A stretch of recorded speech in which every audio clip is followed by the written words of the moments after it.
Good morning. You listen to FloorDaily.net, and I'm Kemp Harr. This morning, my guest is Norman Freebeck, the president of Roppe Holding Company. Norman, how you doing? Great, Kemp. How are you doing? I'm good. We ran the news yesterday that Roppe Holding Company has become an employee-owned company, an ESOP, some people call it, 100%. We'll get to some of that in just a minute, though. First, let's catch up.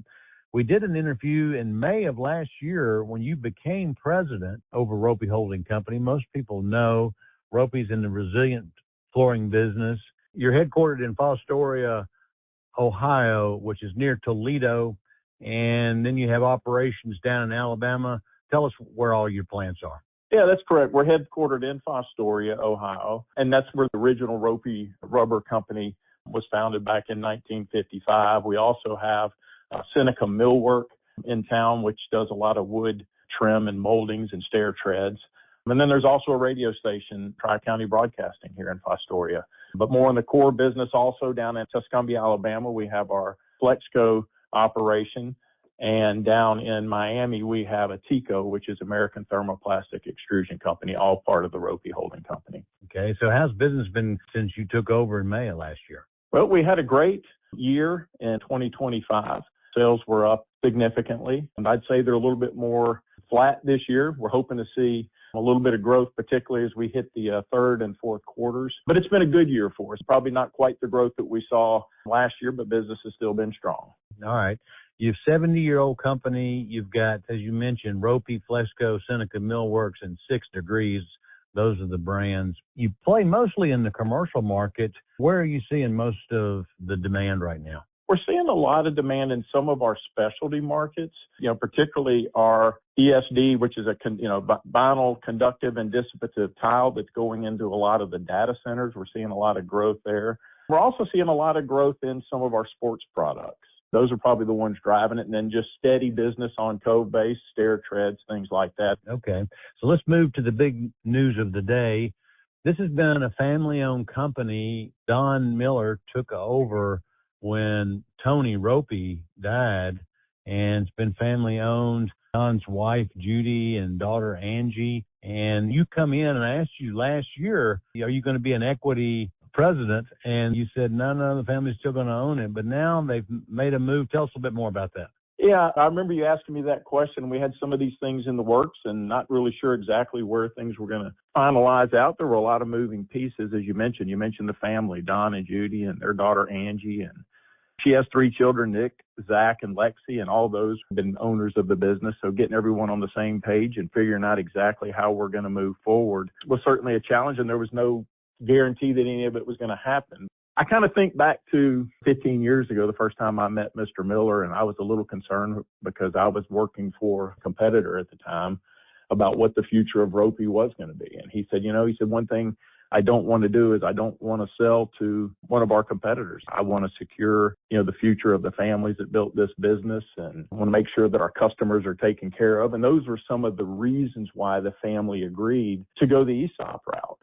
He tells the story, and it's a pretty interesting one. You mentioned his history with the company. The company was started in 55. He started 3 years later. And as you mentioned, when Mr. Roppe passed the business down, he passed it down to Mr. Miller, but there were also about 7 people that Mr. Roppe passed the business down to, Mr. Don Miller being one of those that had a majority at the time. But he did the major investment, and one by one, he would secure new loans and buy out each one of them until over time he became the sole owner. His wife Judy tells the story. She said, I remember those times. She said, we basically mortgaged everything but our daughter to make this business successful. And that's what they did. So then we kind of get to this inflection point where what do we do from here?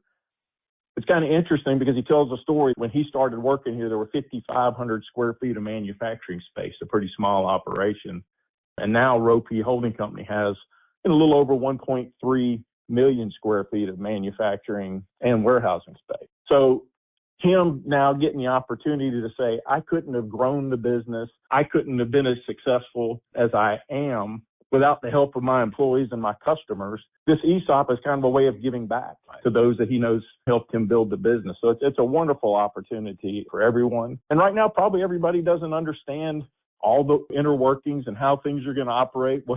What people know is that it was a very generous gesture on the part of all the owners of RHC that we've already mentioned, and that it's a heck of an opportunity for all of us to take this and hopefully grow it in a similar way that Mr. Miller did when he was afforded that opportunity. So most people know there's an asset there and the family needs to be paid off, and you brought a company in that knows how to do this.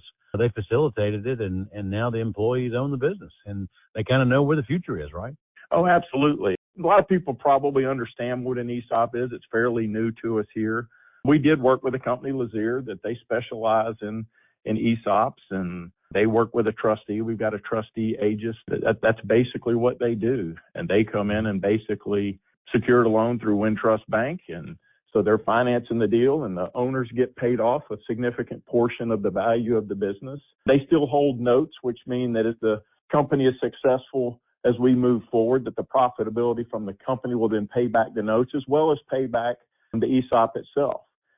And as those notes are paid off, once a year, the trustee will come in and basically give a valuation to what the stock of Roppe Holding Company is worth at that time. They don't evaluate it every day or every morning. It's basically once a year. Our employees won't really see that number the first time until next summer.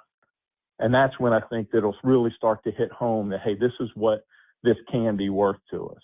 And you're president, so you make the decisions for day to day. Is there some operating board that has representation on it that helps make some of the big decisions?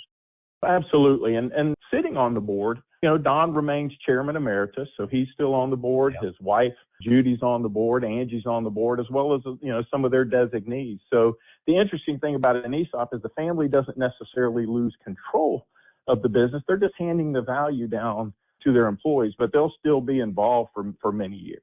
We've got new products and new divisions that we have recently introduced and are introducing that we feel will help us drive above what the market calls for. Okay. One last question. I know your family is down in Alabama, and you were going to spend a lot of time up in Pastoria as well. Did you end up buying some property up there, and do you spend time in both places?